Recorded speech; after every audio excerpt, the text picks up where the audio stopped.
Hey guys, welcome to another episode of Ripple Effect. In this session, We're doing a question and answer interview with myself and Josh, so it's going to be fun. So you guys stay tuned. We'll see you in a few.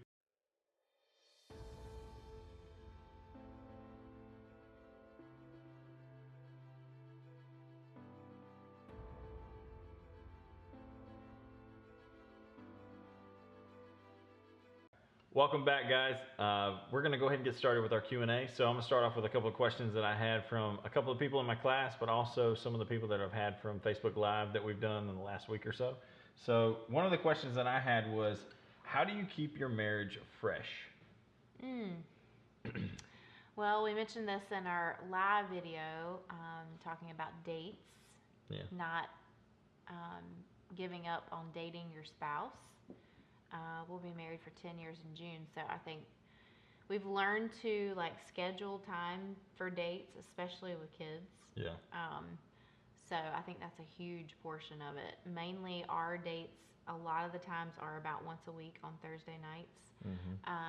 Big shout out to our parents. Yes, usually we have one child, which is our youngest, and she normally falls asleep. So I don't know if that counts as you have one kid and that's not really a date. Well, a date is what you make of it. Hey, so we sometimes go it's with just it. pizza and Netflix, and that works for me. And you're at home, or you choose to go out and do an activity or be with other friends or whatever it may be. So, sure. Yeah. All right. Another one that I have is, what do I specifically do that makes you feel confident? I'm a big words person. And I think, if you were just to encourage me with words, text messaging is good, like you're doing an amazing job, or, a Facebook message, or you get home and, you're thankful and you let me know it. If I step out and do something that I'm not normally used to, or something like that, I think saying you did an amazing job, go for it, that helps me a lot. Put your feet on the ground. Yeah. All right. So what you got? I think what I'm going to ask you is, if you were to write a book, what would the title be? I don't know. I haven't really thought about it. That's kind of a toughie, but I think the first book that I probably would write would probably be our biography, like how we met, how things got started, almost like our testimony in some elements. Yeah. How we dealt with things throughout the time that we've been together, and I'd probably write a parenting book, marriage book, or just relationships in general. So more than one. Favorite part of our engagement and wedding? Let's see. I would say for engagement, it was definitely fireworks going off right after I proposed. Yeah. Wedding, I liked the part where I got to see you walk down the aisle. That was a sweet moment. What were you thinking? I think I was just kind of shocked, like in awe of just, I'm about to marry this woman. She's amazing. Wow, thanks. I think my favorite part, I loved the whole engagement and the surprise. I didn't know anything was going on, but I love my engagement ring. And sad to say that I do not have it anymore. I misplaced it. It got thrown away by accident in our apartment, and I have not found it yet. So that is one reason. If you're watching and you see I don't have a ring on my wedding, it's not that I'm mad at Josh and threw it at him. It's that it got lost, something happened, and I don't have any more. But I feel like the Lord released me with it, and that He asked me, do you not trust me for better? So we'll see what's in the future. I loved it. It was one of a kind to me. Yeah. But our wedding, I would have to say, I loved our cake. I thought that was fun. It was a beach theme. It was really good. One of my clients had made it, and it was just pretty. It was something I'd never seen before. One of my most memorable parts was that it was 99 degrees, and we were both sweating. I can't imagine wearing suits. Gosh, it was I had a dress hot. that was strapless, but you guys were in suits, and it was just I know you were about to roast. Oh, it was 1,000 degrees. I was in black on black. I had a black shirt, black pants. And it was black 7 suit. o'clock at night, and it was so it was hot. so of course it was hot. But I remember wiping the sweat off of your nose as you were looking down. You know, we were praying and stuff. And I had one comment from my Facebook Live where they said, what are some specific times that you guys have had an argument or a disagreement or something along those lines, and how did you handle it early in our marriage, where we constantly would fight about just nonsense. It seemed like just nitpicky stuff. I think a lot of it was adjustment, just trying to get used to each other, being in the same house together, and it's some of that new married kind of stuff. So I would have to say, I think a lot of times it seems like for us it was always like, especially in the past, it was a lot of times it was like Sunday morning before we went to church. We would somehow get in an argument or a fight about something. We'd get upset about something. And it would always result in this like trying to get us not to go to church. Yeah. And Huge battle. it could have been anything though. It was like simple stuff. Maybe it was just we woke up on the wrong side of the bed and we rubbed each other the wrong way, and it was just like what's your problem? What's your problem? And we go kind of back and forth. And recently we actually had one, and I think it was just like misconceptions. Like assuming that something was wrong with you, or assuming this was that, and so when we got up, it was just like, what's your problem? What's your problem? We kind of went back and forth again, but it was the first time where, well, I don't say the first, but it's first of many to be, I'm sure, that we have gotten in an argument and it been resolved very quickly, and that I think is the biggest key, because a lot of the times before, we would not resolve it. We would stay mad at each other. We'd get in the car, slam the doors, kind of thing, and drive to church and be like, well, we're going to put on our happy face now as we're at church. And then we go to church and you're miserable through worship and you're miserable through the message, and you get back in the car and you're still mad at each other. Yeah. And so it ruins your whole day. Where with this instance, it was like, we kind of both looked at each other like, I'm not wasting my Sunday on this. This is useless time. Like, why are we doing this? And so we would just work through it. We worked through it very quickly. I mean, within, I would say, probably 15 minutes, we were over it and moving on. But I think the biggest thing for me in that was, it was something that we had already talked about, and then I had let a fear about this particular thing kind of just hang around, and I hadn't talked to Josh about it. And so when I woke up, it was like I knew this thing was coming up soon, and it was getting to my heart, and I was like, I don't know what to do, and it was just fear. Yeah. And I needed to talk to him about it, and I was just frustrated, and I didn't know why. And he, we talked about it, and he was like, we've already discussed this. I told you it was fine. Go for it. And it was something that the Lord had actually told me to do. Yeah. And sometimes when he tells us to do things, there can still be that fear of, well, I just don't know how this is going to work out, and I see this in the natural, but you're saying to do it and trust you and walk by faith and not by sight. Well, I was not doing that. And so we just had to talk and get it out. Sometimes you just have to say, even if it is fear, I truly believe in power of the tongue, and life and death is in the power of the tongue. Out of the abundance of the heart, the mouth speaks. But sometimes you need to get that fear out to just be able to say, okay, this is what it is, and then say, get out of here, fear. Yeah. And what is the truth? And that's, Josh is really good at asking me that question. Okay, what are you afraid of? Yeah. Where's Jesus in this? What's he doing? What's he saying? So we worked through it really quickly, forgave each other for bad attitudes, and talked to our kids and apologized to them. And, they got to see a little bit of frustration, probably more than we would have liked. Sure. But they also got to see us resolve it and get on our merry way, and went to church, and we were good. I mean, it was a victory for us. So I'm sure there'll be more of that. Yeah, I think a lot of times it's really that. It's just working through it, making sure it's quick. The longer you let something fester, the more the enemy's going to throw at you, and it's always going to get bigger and bigger and bigger. It's almost like in the Ghostbusters. As funny as this is, but you think about the Ghostbusters, and you have this little marshmallow that turns into this humongous marshmallow man. Yeah. It just explodes, and it takes over everything. And then once it actually gets like taken out, it's everywhere. It's exploded on everything. And I think for me, it's been that, like, I'll wait and I'll wait and I'll wait and I'll wait and I can pound all this stuff down, and then it just explodes, and then it never ends up being good for anybody. Yeah. Another question that we had was, how do you deal with modesty, as far as like dress, and it's kind of the fine line of how do you stay sexy but not really like offend everybody or lead the wrong message, or lead your kids in the wrong direction. And so how do you find that fine line between the two? I think that's a great question. I feel like certain things you're gonna wear are gonna be around your husband only. Yeah. And then you need to be mindful and say, if you're holding up something in your closet and you're thinking, I don't know if this is gonna. I know I've said things to Josh even before we've gone to church before, like, I'm not sure if I should go with this or not. Is this too much, or yeah. is this showing too much?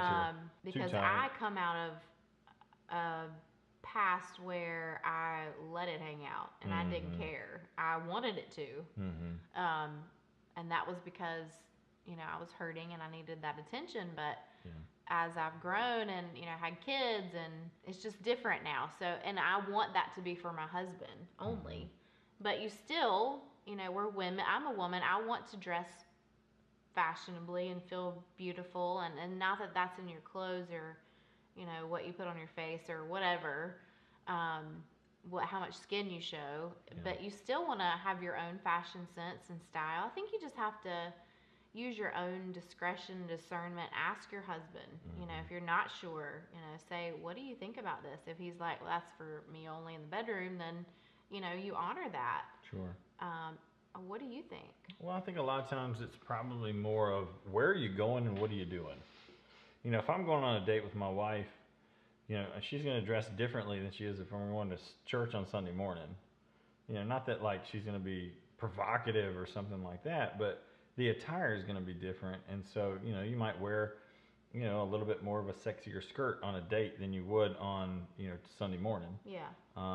But in the same, it's like, and I know this question a lot of times is brought up with like bathing suits and things like that. And, what's too much? What's not enough? Should I wear a 2-piece? Should I only wear a 1-piece? Should I, do this or do that or whatever? And, I think a lot of times, you have to think,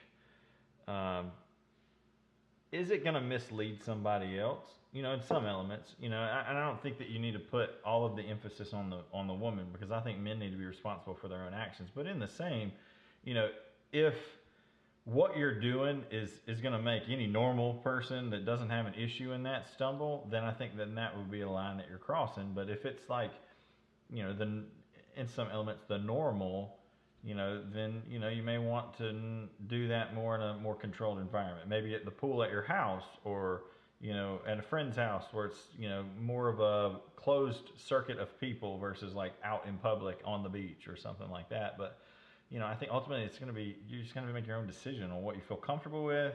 Maybe even pray into it. God, is this too much? Or is it not enough? Or, that kind of thing. Because, I don't think that everybody needs to walk around with like turtlenecks on and be completely covered. And I think, that's the polar opposite of it is you have these people that are like, well, I can wear whatever I want. And then you have this other side, it's like, well, you got to be as conservative as possible. And I think there's a fine line in between, what's okay and what's not, And I think age has a lot to do with it, and things like that. An 18-year-old is a lot more comfortable and less than somebody who's in their 40s or 50s. They're not going to wear the same. So when you're in that 20-30 range, you really have to kind of feel out of where am I comfortable? Do I feel comfortable?